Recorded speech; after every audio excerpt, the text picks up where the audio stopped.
আমাদের মানব টিভিতে আপনাকে স্বাগত জানাচ্ছি। ধন্যবাদ সাইদ ভাই। আমারও ভালো লাগছে যে আপনাদের এই টেলিভিশনের স্টেশনে এসে কথা বলার সুযোগ পাওয়ার জন্য। আপনি একজন অভিজ্ঞ আইনজীবী। অ্যাসাইলাম নিয়ে এদেশে বেশ কিছু সমস্যা আপনারা ধারাবাহিক বিভিন্ন আলোচনায় কথা বলেন। বিশেষত এই যে বাংলাদেশের রাজনৈতিক পট পরিবর্তন হয়েছে, এতে আগে যারা অ্যাসাইলাম করেছিল বিএনপি হয়ে আওয়ামী লীগের নিপীড়ন নির্যাতনের কথা বলে, আর এখন যারা করছে বা করতে যাচ্ছে বিএনপি বা বর্তমান সময়ের সরকারের বয়ে বিত এরকম কিছু বোঝাতে চাচ্ছে, এদের কি হবে? মূলত যারা ইউকেতে অ্যাসাইলাম করে, আপনি যেটা বলছেন সেটা হচ্ছে যে এর 5টা গ্রাউন্ডস আছে ইউএন কনভেনশন অনুযায়ী। 5টা গ্রাউন্ডসের মধ্যে একটি হচ্ছে পলিটিক্যাল অপিনিয়ন। তো বিএনপি, জামায়াত অথবা আওয়ামী লীগের নেতাকর্মীরা যে যখনই অ্যাসাইলাম করুক, এই পলিটিক্যাল অপিনিয়নের গ্রাউন্ডসের মধ্যে আন্ডারে তারা অ্যাসাইলামটা করে। তো যারা বিএনপি জামাতের নেতাকর্মী হিসেবে ইতিমধ্যে অ্যাসাইলাম করেছেন, এর মধ্যে আপনি দুইটা পার্ট বলতে পারেন। একটা হচ্ছে অলরেডি তাদের গ্রান্ট হয়ে গেছে, আবার অনেকের এখন অ্যাপ্লিকেশন পেন্ডিং আছে। সে পেন্ডিংটা আবার দুইটা স্টেজে রয়েছে, কারোটা হোম অফিসে পেন্ডিং, কারোটা ট্রাইব্যুনালে আপিলে পেন্ডিং। সে যাদেরটা পেন্ডিং রয়েছে তাদেরটা কিভাবে অ্যাসেস করা হচ্ছে বা তাদের উদ্বিগ্ন হওয়ার কোনো কারণ আছে কিনা সেটা নিয়ে হয়তো কোশ্চেন থাকতে পারে। মূলত যারা অ্যাসাইলাম প্রার্থীরা এখন ওয়েট করছে তাদের ডিসিশনের জন্য, তাদের ক্লেমগুলো হোম অফিস কীভাবে অ্যাসেস করবে এই কোশ্চেন আমরা প্রতিনিয়ত পাচ্ছি। এটা অ্যাসেসমেন্টের ক্ষেত্রে বা তাদের মেরিটের ক্ষেত্রে যে বিষয়টি এখানে পরিধানযোগ্য সেটা হলো যে তিনি অ্যাসাইলাম করার ক্ষেত্রে তার রিস্ক অন রিটার্ন বা নিজের দেশে ফেরার ক্ষেত্রে কি সমস্যাটি উল্লেখ করেছে। যদি এমন হয় তিনি সমস্যা উল্লেখ করেছেন যে তিনি বিএনপি করেন অথবা জামাত করেন, এই কারণে কোনো আওয়ামী লীগের নেতাকর্মী দ্বারা তিনি থ্রেটের মুখোমুখি, তখন একরকমের আপনার মেরিট থাকবে, অবস্থা হবে। তার মানে হচ্ছে কি যে এই অবস্থাটা কেমন হবে, যে আওয়ামী লীগ যেহেতু ক্ষমতা থেকে চলে গেছে, তার মানে আওয়ামী লীগের ওই নেতাকর্মী কিন্তু আর ক্ষমতা নেই। তার মানে হচ্ছে এই ধরনের কেসগুলো অপেক্ষাকৃত মেরিট কমে যাবে, মানে এই থ্রেটটা তো কমে গেল, তার মানে মেরিট কমে গেল। কিন্তু যদি এরকম হয় যে আওয়ামী লীগের সময় নানা মামলা তাকে জড়ানো হয়েছে, মামলাটা চলমান আছে, এখন তাকে প্রমাণ করতে হবে ওই দোষগুলো, কারণ তাকে তো বলা হয় নাই তুমি বিএনপি করো কেন, তাকে বলা হয়েছে তুমি চুরি করেছো, ডাকাতি করেছো, ছিনতাই করেছো, অর্থাৎ বাজে মামলা দেওয়া হয়েছে, এদের কি হবে? মূলত আসলে এরকমের কেসগুলো আমরা যেভাবে দেখেছি যে অনেক রকমের মামলা হয়েছে, যেমন ধরো ডিজিটাল আইনে মামলা হয়েছে, ফেসবুক অ্যাক্টিভিটিসের কারণে, অথবা পলিটিক্যাল অ্যাক্টিভিটিস দেখে ওগুলোর কারণে মামলা, হরতালের মামলা, এরকম অনেক মামলা ছিল। তো এই মামলাগুলোতে যদি অ্যারেস্টরেন্ট থাকে এবং এখানে যদি পুলিশ বাদী হয়, তখন ওই মামলাগুলোর অপেক্ষাকৃত মেরিট এখন স্ট্রং রয়েছে বা আছে। এটা আমি কেন বলছি, কারণ আমরা যদি গত অগস্ট এবং এই সেপ্টেম্বর মাসের অ্যাসেসমেন্টগুলো দেখি, হোম অফিস কি করেছে, সরাসরি অ্যাসাইলাম গ্রান্ট করেছে বিএনপি জামাতের অনেকের। আবার ট্রাইব্যুনাল থেকে অনেকের আপিল অ্যালাউ হচ্ছে অন দ্য বেসিস অফ যে স্টিল তাদের মামলা পেন্ডিং রয়েছে এবং অ্যারেস্টরেন্ট রয়েছে। তো এইগুলো যখন থাকে বা পুলিশ যদি বাদী হয়, তখন ওই মামলাগুলো কিন্তু এই বর্তমান যে ইউনিস গভর্নমেন্ট বাংলাদেশে তারা প্রত্যাহার করেনি। এবং সেক্ষেত্রে এখানে অবজেক্টিভ এভিডেন্স হিসেবে যেগুলো আমরা কোর্টে গিয়ে আর্গুমেন্ট দেই, যে আপনার আইন উপদেষ্টা যিনি বাংলাদেশে এখন আছেন, ডক্টর নজরুল সাহেব, আসিফ নজরুল, তিনি বলেছেন যে আমরা কেস বাই কেস অ্যাসেস করে দেখে তারপরে আমরা এগুলো নিয়ে কথা বলবো। তারা কোনো বিএনপি বা জামাতের নেতাকর্মীদের মামলা কিন্তু প্রত্যাহার করেনি, সাধারণ কোনো ক্ষমা করা হয়নি। তার মানে হচ্ছে কি স্টিল তার কিন্তু রিস্ক অফ রিটার্ন আছে, পারসিকিউশনের ভয় আছে যিনি বিএনপি জামাতের নেতাকর্মী, কারণ তার নিজের দল তো ক্ষমতা এখনো আসেনি। তো সেই জন্য ওই কেস বাই কেস যদি অ্যাসেস করা হয়, অবজেক্টিভ এভিডেন্স যদি দেখা হয় এবং সাবজেক্টিভলি যদি অ্যাসেস করা হয়, তখন অনেকের সুযোগ আছে স্টিল অ্যাসাইলাম পাওয়ার, যতদিন পর্যন্ত বিএনপি নিজেরা ক্ষমতায় না আসে। নিজেরা ক্ষমতায় চলে আসলে তখনও আপনি এরকমের মেরিট অনেক কমে যাবে তখন বিএনপি নেতাকর্মীদের অ্যাসাইলামের অ্যাপ্লিকেশনের। কারণ হচ্ছে যে তখন বলা হবে যে তুমি যদি একজন সিনিয়র লিডার হও বিএনপির, তো তুমি তো এটা ইনফ্লুয়েন্স করতে পারবে, আর উল্টো চাইলে, অথবা নিজে তুমি এখানে বলবার জায়গা থাকবে এবং তুমি এক কথা হচ্ছে ফেয়ার ট্রায়াল হবে তোমার জন্য। কিন্তু এটা তো এখনো নিশ্চিত হয়নি, মানে স্টিল আর্গুমেন্টের জায়গা আছে। এখন শেষ অংশ, যেমন আওয়ামী লীগ যারা, তারা তো এখন সুযোগ পাবে। আসলে তো এইসব দেশে অনেক ক্ষেত্রে এমন হয় যে ওই বাংলাদেশের সার্কামফারেন্সটা সামনে নিয়েই আবেদন করা হয়। তাই এখন অনেকে হয়তো আওয়ামী লীগের নামে আবেদন করবে। এই ক্ষেত্রে কি হবে? সো মূলত স্টিল আমি যেটা আগে বলেছিলাম যে পলিটিক্যাল অপিনিয়ন যদি প্রুভড হয় এবং সেই কারণে যদি তার নিজের লাইফ রিস্ক থাকে নিজের দেশে, তাহলে তিনি অ্যাসাইলাম করতে পারবেন। তো সেক্ষেত্রে একজন আওয়ামী লীগের কর্মী বা নেতা যদি এখন অ্যাসাইলাম করেন, তাকে প্রথম প্রমাণ করতে হবে তিনি আওয়ামী লীগের নেতা বা কর্মী, তার মেম্বারশিপ আছে, তিনি অ্যাক্টিভিটিসে ছিলেন, জড়িত ছিলেন, সেটা প্রমাণ করতে পারলে তিনি ক্লেম করলেন। এরপর তার প্রমাণ করতে হবে তার রিস্ক অন রিটার্ন আছে অথবা পাস্ট পারসিকিউশন আছে, তার মানে নিজের দেশে তিনি থ্রেটেন্ড হয়েছেন অথবা হওয়ার আশঙ্কা আছে, মামলা থাকতে পারে, অনেকের নামে মামলা হচ্ছে। তো এগুলো যদি আপনি প্রমাণ করতে পারেন সাবজেক্টিভলি, তখন অবজেক্টিভ এভিডেন্স দিয়ে, যেহেতু আমি বলেছি যে কান্ট্রি গাইডেন্স, ইউকের কান্ট্রি গাইডেন্স বাংলাদেশ সম্পর্কে এখনো চেঞ্জ হয়নি, কিন্তু অবজেক্টিভ এভিডেন্স যখন দেওয়া হবে যে বাংলাদেশ সাবেক প্রধানমন্ত্রী যিনি আওয়ামী লীগের প্রধান, তিনি ভারতে চলে গেছেন এবং ক্ষমতা ছেড়ে দিয়ে চলে গেছেন, এবং আওয়ামী লীগের অনেক নেতাকর্মী অ্যারেস্ট হয়েছে এবং অনেকেই ভীত সন্ত্রস্ত আছে বা নিপীড়িত হচ্ছেন, রিস্ক আছে। তো এটা তখন তিনি নিজের রিস্কটাও সেখানে প্রমাণ করতে পারবেন, তখন তাদের অ্যাসাইলাম হওয়ার সুযোগ আছে। ঠিক একইভাবে যেভাবে বিএনপি নেতাকর্মীরা আগে অ্যাসাইলাম পেয়েছিল। এখন প্রশ্ন হচ্ছে এটা কি বিএনপি ক্ষমতায় এখনো আসেনি, কিন্তু বর্তমান গভর্নমেন্ট বাংলাদেশে ডক্টর ইউনূসের নেতৃত্বে যে গভর্নমেন্ট চলছে, তারাও কিন্তু বলে নাই যে আমরা আওয়ামী লীগকে কাউকে সাধারণ ক্ষমা ঘোষণা করে দিয়েছি, তা না, কিন্তু তারা কিন্তু অ্যারেস্ট করছে। তার মানে হচ্ছে কি তাদের পারসিকিউশন বা রিস্ক অন রিটার্ন আছে আওয়ামী লীগের নেতাকর্মীদের, এবং তারা সেজন্য অ্যাসাইলাম করতে এই পারে। ক্ষেত্রে আরেকটা জিনিস, যারা ধরেন কোটি কোটি টাকা দেশ থেকে পাচার করেছে, এখন দেশ থেকে পালিয়েছে, এরা কোথাও না কোথাও আশ্রয় নিতে চাইবে। সবার একটু প্রধান আকর্ষণের জায়গা হলো ইউকে। তা এদের কি হবে? সেক্ষেত্রে যারা মানি লন্ডারিং এর সাথে জড়িত, আপনাকে আমি একটা উদাহরণ দেই। ভারতের একজন এরকমের খুব বড় মাপের ব্যবসায়ী, বা বলতে পারেন যে ব্যাংকের প্রচুর টাকা মেরে দিয়ে ইউকেতে এসেছিলেন। তখন কিন্তু তিনি অ্যাসাইলাম করার চেষ্টা করেছেন, কিন্তু যেহেতু তার বিরুদ্ধে বড় ধরনের একটা অভিযোগ ছিল করাপশনের, এজন্য কিন্তু ইউকে গভর্নমেন্ট তাকে কিন্তু অ্যাসাইলামের থেকে মানে এই অ্যাসাইলাম অপরচুনিটি থেকে বাইরে রেখেছিল, এবং তাকে কিন্তু ফেরত পাঠানোর উদ্যোগ নেওয়া হয়েছিল এবং পাঠানো হয়েছিল। তো কারো বিরুদ্ধে যদি এরকমের বড় ধরনের করাপশন, বা আপনি বলতে পারেন যে আপনি টাকা মেরে দেওয়ার কথা বলছেন, এটা যদি প্রমাণিত থাকে, এবং এরকম প্রমাণ যখন থাকবে, তখন এটা এটা যদি পাবলিক ডোমেইনে থাকে অথবা ইউকে বাংলাদেশ গভর্নমেন্টের কোনো ঘোষিত কোনো কোথাও থাকে, তখন তারা হয়তো তাদের অ্যাসাইলাম অ্যাপ্লিকেশন ইনএডমিসিবল হতে পারে। কিন্তু এটা কেস বাই কেস বেসিসে হবে, কারণ তখন দেখা যাবে যে তার আসলে পলিটিক্যাল ওপিনিয়নের কারণে তিনি বাংলাদেশে গেলে তার লাইফ রিস্ক এমন পর্যায়ে আছে কিনা যে তাকে পারসিকিউশনের পর্যায়ে তাকে এক্সিকিউশন দিতে পারে, ফাঁসি দিতে পারে, তখন আবার কিন্তু এটা তখন আবার সুপারসিড করবে। এটা আসলে ইন্ডিভিজুয়াল কেসের উপর নির্ভর করবে, কারণ আবার ক্ষেত্রে অনেকে দেখা যাবে যে তিনি মানবতা বিরোধী কোনো অপরাধ করেছেন কিনা, সেটা করলে তখন কিন্তু তাকে এক্সক্লুড করা হয় অ্যাসাইলাম থেকে, রিফিউজি স্ট্যাটাস থেকে বা রিফিউজি ক্লেম থেকে। তো এরকমের যদি হয় যে তারা কোনো মানবতার বিরুদ্ধে অপরাধ করেছে, জেনোসাইড করেছে, বা বড় ধরনের করাপশন করেছেন, যে করাপশনটা সিগনিফিক্যান্ট, তখন তারা এক্সক্লুড হতে পারে। সেটা individual case by case basis দেখা হবে। আরেকটা বিষয়ে, সাম্প্রতিক সময়ে যারা বাংলাদেশ থেকে কেয়ার ভিসায় এসেছে, এদের অনেকে এখানে এসে কাজ পাচ্ছে না। এই কাজ না পাওয়ার কারণে খুব কষ্টের মাঝে আছে। এরা বাধ্য হচ্ছে কোথাও না কোথাও সুইচ করতে, অন্য কোনো ভিসায় যেতে। এই কেয়ার ভিসায় যারা আসলো এবং কাজ পেল না, এইটা কেন হলো?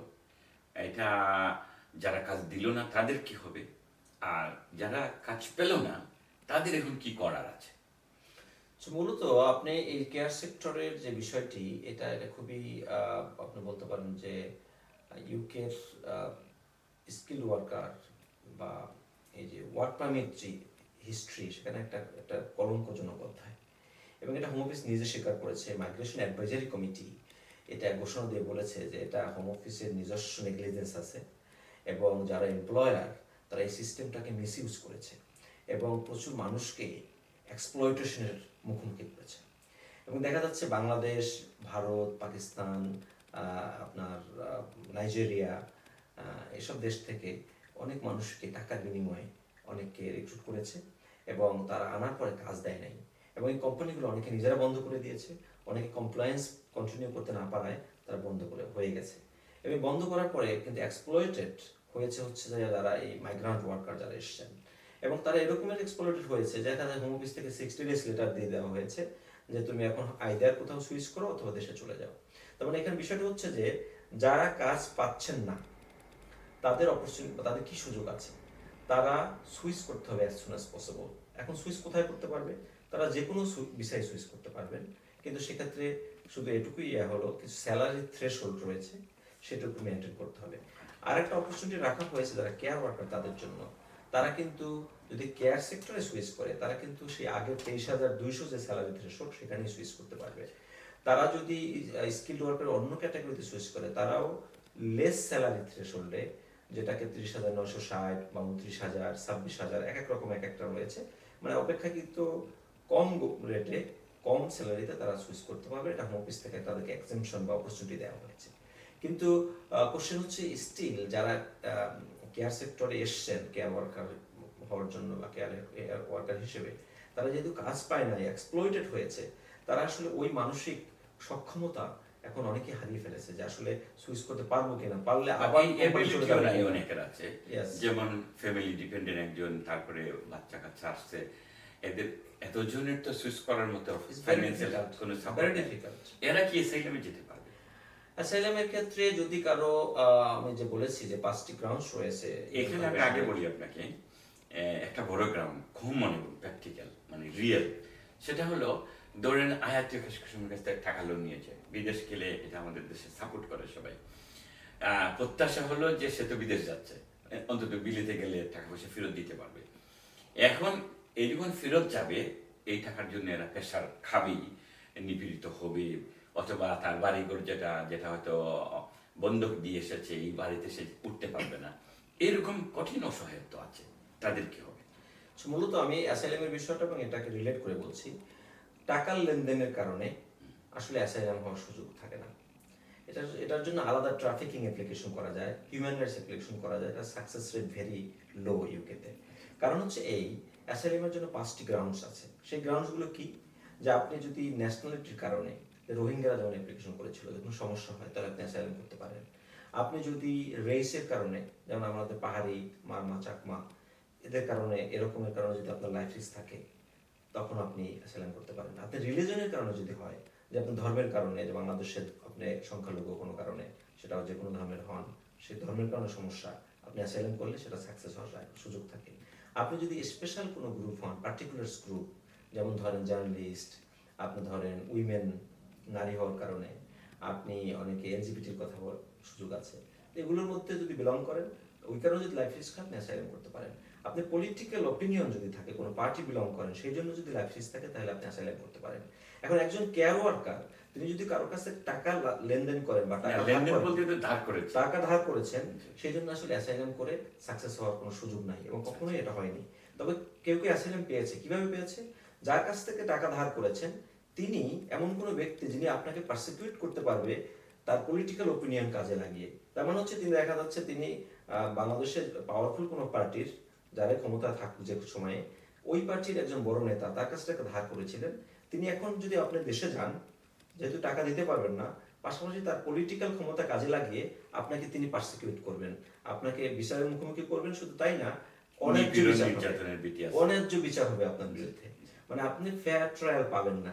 সেই জায়গাটা যদি হয় তখন আপনি এটা অ্যাসাইলামের গ্রাউন্ডস হতে পারে। কিন্তু শুধুমাত্র টাকা ধার নেওয়ার কথা বললে অ্যাসাইলাম গ্রাউন্ডস কিন্তু হয় না, এটা ট্রাফিকিং বা আদার গ্রুপ ব্যাপার হয়। তো এমন যদি হয় তাহলে আপনি অ্যাসাইলাম করলে, যদি পলিটিক্যাল অপিনিয়ন তার সাথে ইনভলভ থাকে, এমনকি আপনি পলিটিক্স না করলেও যার কাছ থেকে টাকা ধার নিয়েছেন তিনি তার পলিটিক্যাল অপিনিয়ন বা ক্ষমতা বলে, পলিটিক্যাল ক্ষমতা বলে আপনাকে রিপ্রেস করবে, আপনাকে অন্যায্য সমস্যা করবে, সেটা যদি হয় তখন আপনি অ্যাসাইলাম করতে পারেন। এটাকে বলা হয় ইম্পিউটেড পলিটিক্যাল অপিনিয়ন। এটা এটা এটা কেস লয়ের মাধ্যমে প্রতিষ্ঠিত হয়েছে। ইম্পিউটেড পলিটিক্যাল অপিনিয়ন মানে হচ্ছে এই যে আমি রাজনীতি করি না, কিন্তু রাজনীতি দ্বারা আমি আক্রান্ত। তার মানে হচ্ছে আমাকে বলা হচ্ছে যে আমি হয়তো বিরোধী রাজনীতির কোনো পক্ষের মানুষ হয়ে যাব। তার মানে একজন সরকারি দলের অথবা একজন ক্ষমতাসীন মানুষ আমাকে নিপীড়ন করছে on the basis of political opinion, তার পলিটিক্যাল অপিনিয়ন, এবং আমাকে তিনি তখন ধারণা করা হচ্ছে যে আমি তার অপোজিশনের লোক। এই প্রেক্ষাপটেও অ্যাসাইলাম তার হতে পারে। তার মানে হচ্ছে একজন কেয়ার ওয়ার্কার তিনি যদি এই 5টি গ্রাউন্ডসের কোনো একটা গ্রাউন্ডসে থাকে, সেটা যতটুকুই থাকুক, এবং সেইটার কারণে যদি তার লাইফ রিস্ক থাকে নিজের দেশে, তাহলে তিনি অ্যাসাইলাম করতে পারেন। কিন্তু যদি সুইচ করতে পারছে না বলে অ্যাসাইলাম করে, তাহলে কিন্তু অ্যাসাইলাম হওয়ার চান্স থাকবে না। এজন্য এগুলো প্রপারলি অ্যাসেস করতে হবে। কোয়ালিফাইড যারা সলিসিটর অথবা ইমিগ্রেশন অ্যাডভাইজার আছে, তাদের অ্যাডভাইস নিয়ে প্রপারলি অ্যাপ্লিকেশন করলে চান্স তৈরি হবে অ্যাসাইলাম হওয়ার। আরেকটা বিষয়, বাংলাদেশ থেকে অনেক ছাত্রছাত্রী এদেশে এসেছেন, কিন্তু এদের কেউ কেউ ভালো রেজাল্ট করতে পারে নাই। প্রথম বছর হয়তো অনার্সে বা মাস্টার্সে আসছেন, তা রেজাল্ট করতে পারে নাই, আবার দেশে ফিরে যেতে পারবে না। এদের এই ধরনের টেকনিক্যাল প্রবলেম আছে, পলিটিক্যাল ব্যাপার আছে। বাংলাদেশ ছাত্ররা বেশিরভাগ রাজনীতির সাথে সম্পৃক্ত, প্রতিপক্ষের জন্য এরা এমনিতে আসছেও মূলত আসলে টাকা পয়সা দিয়ে দেশ থেকেই রেহাই পাওয়ার জন্য। এই যারা আছে ফেল করেছে কিংবা কোর্স কমপ্লিট করতে পারে নাই বা সেকেন্ড ইয়ারের ফিস জমা দিতে পারে নাই, এদের কি হবে? এরা কি সুইচ করতে পারবে নাকি এসাইলামে যেতে পারবে? স্টুডেন্টদের জন্য যে অপশনটা এখন রয়েছে, আমি শুরুতেই বলি যে স্টুডেন্টদের জন্য অনেক টাইট করা হয়েছে সব রুলসগুলো। যেমন তারা ডিপেন্ডেন্ট নিয়ে আসতে পারছে না যদি মাস্টার্স উইথ রিসার্চ অথবা পিএইচডি ডিগ্রি ছাড়া, মানে তারা ডিপেন্ডেন্ট আনতে পারছে না। সেকেন্ড হচ্ছে, তারা যখন আসলো কোর্স যদি কমপ্লিট না করে, তাদেরকে সুইচ করার কোনো অপরচুনিটি রাখা হয় নাই ওয়ার্ক পারমিটে, স্কিল ওয়ার্কার রুটে। এমনকি তারা স্কিল ওয়ার্কার ডিপেন্ডেন্টকেও তার মেরি করে কোনো সুইচ করতে পারে না। তো তারা কোথায় সুইচ করতে পারবে? তাদের সুইচ করার ওয়ান অ্যান্ড অনলি অপশন থাকে তখন, যে আপনি কোর্স কমপ্লিট করেন নাই, তাহলে আপনাকে হয় দেশে চলে গিয়ে নতুন স্টুডেন্ট বেছে নিয়ে আসতে হবে অথবা অন্য বেছে নিয়ে আসতে হবে, অথবা আপনি কোনো সেটেলড পার্সনকে যদি বিয়ে করেন, যেমন ধরেন একজন ব্রিটিশ সিটিজেনকে বিয়ে করলেন, একজন ইনডিফিনিট লিভ টু রিমেইন আছে এমন কাউকে বিয়ে করলেন, একজন ইউ সিটিজেন পার্মানেন্ট রেজিডেন্স আছে তাকে বিয়ে করলেন, অথবা সেটেলমেন্ট স্কিমের আন্ডার আছে তাকে বিয়ে করলেন, তখন আপনি সুইচ করার সুযোগ পাচ্ছেন। তার মানে হচ্ছে সেটেলমেন্ট রুটে তারা সুইচ করতে পারতেছে স্পাউস ভিসা হিসেবে। কিন্তু যদি তিনি অন্য কিছু করতে না পারেন, তখন তাকে আবার একটাই অপশন থাকে, দেশে চলে যাওয়া। আর আপনি যেটা বললেন, দেশে যদি চলে যেতে না পারে due to his life risk, এবং সেটা লিঙ্ক টু 5 গ্রাউন্ডস, পলিটিক্যাল অথবা আদার্স, 5টা গ্রাউন্ডসের মধ্যে একটি যদি হয় এবং পলিটিক্যাল অপিনিয়নের কারণে যদি তার লাইফ রিস্ক থাকে, তাহলে অ্যাসাইলাম করতে পারবে এবং অ্যাসাইলাম হওয়ার চান্স থাকবে। কারণ হলো আমাদের অনেক স্টুডেন্টরা এরা কিন্তু অ্যাসাইলাম করেছে এবং তাদের অনেকের অ্যাসাইলাম হয়েছে যাদের এরকমের জেনুইন গ্রাউন্ড ছিল অন্যান্য বিষয়ে। আবার এখনো নতুন করে তাদের অপরচুনিটি থাকবে যদি এরকমের জেনুইন তাদের ডকুমেন্ট থাকে যে তারা ইনভলভ হতে। এইটাতে একটা সম্পূর্ণ আরেকটা প্রশ্ন আছে, যারা অ্যাসাইলামে গেছে, অলরেডি অ্যাসাইলাম অ্যাপ্রুভ হয়েছে, এখন তারা অন্য সুযোগ পেয়েছে, কোনো একজন আত্মীয় হয়তো তাকে ভিসা দিতে রাজি হয়েছে, সে কি সুইচ করতে পারবে ফ্রম অ্যাসাইলাম? এটা যদি দুই রকমের হতে পারে। একটা হচ্ছে যে যারা অ্যাসাইলাম চেক করেছে, এখনো অ্যাসাইলাম গ্রান্ট হয় নাই, তাদের সুইচ করার অপরচুনিটি আছে। এখন সেই সুইচ করার অপরচুনিটি দুই রকমের। একটা হচ্ছে তিনি যখন অ্যাসাইলাম ক্লেমটি করেছেন, তখন যদি তার এক্সিস্টিং ভিসা থাকে, সেই ভিসা থাকা অবস্থায় অ্যাসাইলাম করে, তখন তার 3C লিভ কন্টিনিউ থাকে। তার মানে হচ্ছে তার ভিসা এখনো আছে বলে ধরা হয়, কিন্তু তার অ্যাপ্লিকেশন পেন্ডিং।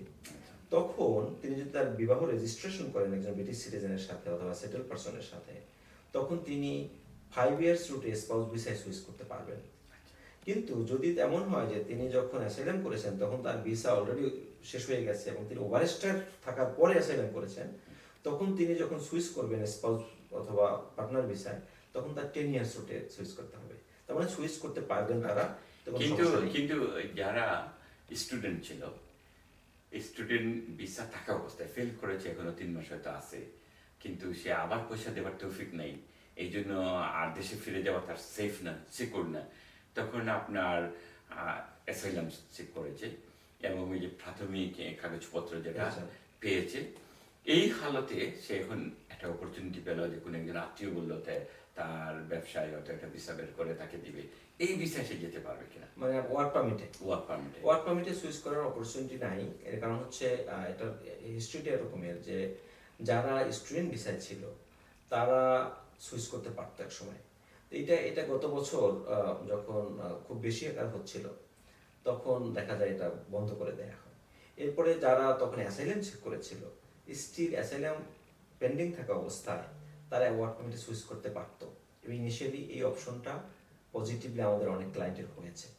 এবং এটা যখন অনেক অ্যাপ্লিকেশন হোম পেজে যায়, তখন এটা আবার বলতে পারেন বন্ধ করা হয় নাই, কিন্তু তখন অ্যাপ্লিকেশনগুলো আবার ইনভ্যালিড করে দেওয়া শুরু হয়েছে।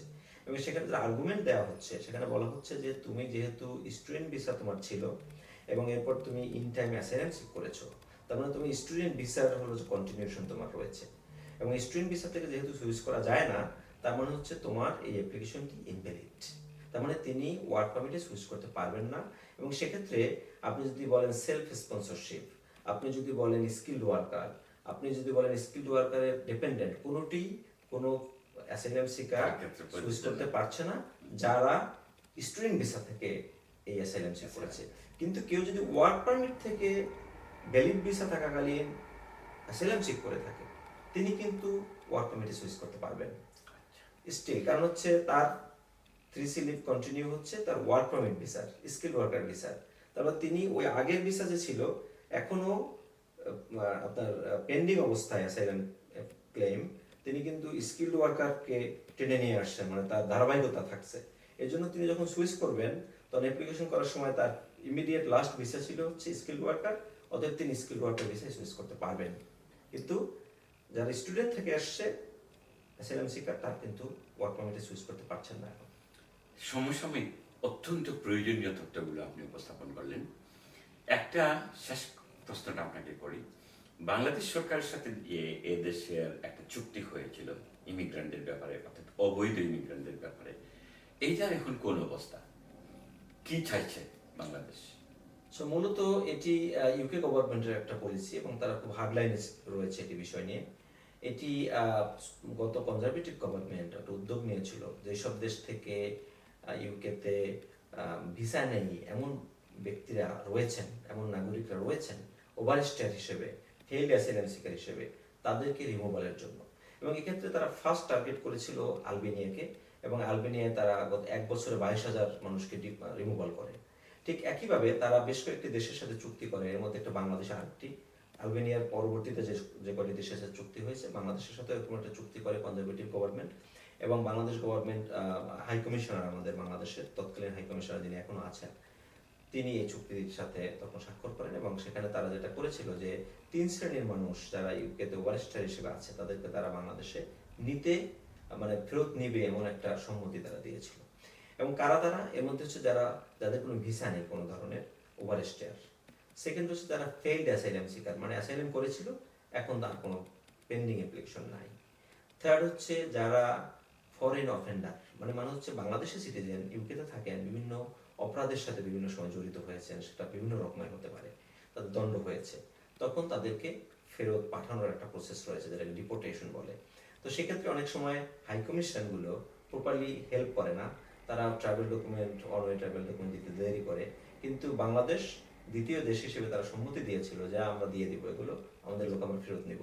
তো সেইটি লেবার গভর্নমেন্ট যখন ক্ষমতায় আসে তারা এ নিয়ে এখনো মুখ খুলেনি। কিন্তু আপনার লেবার পার্টির প্রধান, যিনি এখন প্রধানমন্ত্রী, তিনি অবশ্য বলেছিলেন যে আমরা এটাকে স্পেশালি বাংলাদেশের জন্যই করছি তা না, বা মানে বাংলাদেশকে স্পেশালি কোনো নেগেটিভ ভাবে আমরা দেখবো না। কিন্তু এখন পর্যন্ত এই বিষয়ে কোনো ঘোষণা তিনি দেননি। তবে তাদের জেনারেলাইজ ঘোষণা হচ্ছে যারা এই 3 শ্রেণীর মানুষ রয়েছেন যারা ওভারস্টার হিসেবে, তাদেরকে তারা স্টিল রিমুভ করবে এবং তাদের নিজের দেশে পাঠানোর জন্য তারা উদ্যোগ নিচ্ছে। এবং আপনি জানেন যে রুয়ান্ডা প্ল্যান করেছিল, সেই রুয়ান্ডা স্কিম তারা বাতিল করে সেখানে যে কর্মকর্তারা কাজ করতে অফিসে, তাদেরকে এই রিমুভাল প্রসিডিউর করার জন্য এখন ন্যস্ত করা হয়েছে এবং এ নিয়ে কাজ চলছে। হয়তো বাংলাদেশের মানুষ যারা ওয়েস্টার আছে তাদেরকেও এই স্কিম, নতুন স্কিমের মধ্যে তারা ফেলবে রিমুভাল প্রসিডিউর জন্য। অনেক সুন্দর কথা বললেন, তথ্যবহুল। আর কোনো এক সময় আমাদের এই মানুষগুলোর কথা নিয়ে আমরা আবার বসবো। আপনাকে অনেক ধন্যবাদ। ধন্যবাদ স্যার।